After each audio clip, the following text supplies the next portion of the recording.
আমার সাথে চলে আসুন বন্ধুরা, একটা মজার জিনিস খাওয়াবো। ছোটোবেলায় অনেক খেয়েছি, বড়োবেলায় খাওয়া হয় না, কারণ পেঁপে আমার দুই মেয়ের কেউ খায় না। তো ভাবলাম দোলা এসেছে, সেতাব এসেছে, আর এই যে আমার চিকু এসেছে, কি খাওয়াই ওদেরকে, কি দিয়ে আপ্যায়ন করি। তাই একটা পেঁপে পেড়ে নিলাম আবার সঙ্গে টাটকা টাটকা কাঁচামরিচ। শুকনো মরিচ পোড়ায় মাখালেও ভালো লাগতো, কিন্তু আমার বাগানের মরিচ রেখে কেন শুকনো মরিচ খাবো, এই জন্য মরিচই তুলে নিলাম। তারপরে এই যে আমার শাপলা পুকুরের পানি, এই পানি কিন্তু পরিষ্কার, প্রতিদিনই নতুন করে পানি দেওয়া হয়, একদম টলটলা, দূর থেকে মনে হচ্ছে কালো, কিন্তু আসলে পরিষ্কার পানি। এখান থেকে পেঁপে ধুলাম, তারপরে বটিটাও ধুলাম। এই বটিটা অনেক ছোট, অনেক কিউট, ছাদ বাগানে ফল কাটার জন্যই মূলত এই বটিটা, ছোট্ট একটা বটি।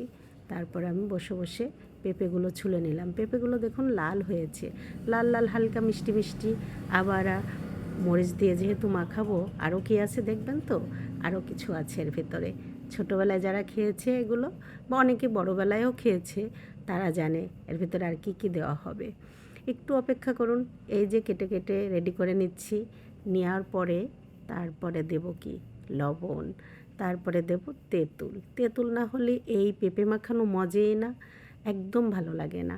এদিকে আমার অনন্তলতা তো ফুটেই চলেছে। তারপরে আনলাম দোলাকে দিয়ে যে 2টা লেবুর পাতা আনো, দেখবে একটা মজার ঘ্রাণ বেরোবে। আর এই লেবু পাতাগুলো, এই লেবুর জাতটায় লেবুতেও প্রচুর ঘ্রাণ, পাতায়ও প্রচুর ঘ্রাণ, পাশ দিয়ে গেলেও ঘ্রাণ বেরোয়। তারপরে মেখে নিলাম। আমি আবার মরিচ দিয়ে যে কোনো মাখামাখিগুলো একটু বেশি করি, কারণ আমার হাত জ্বলে না।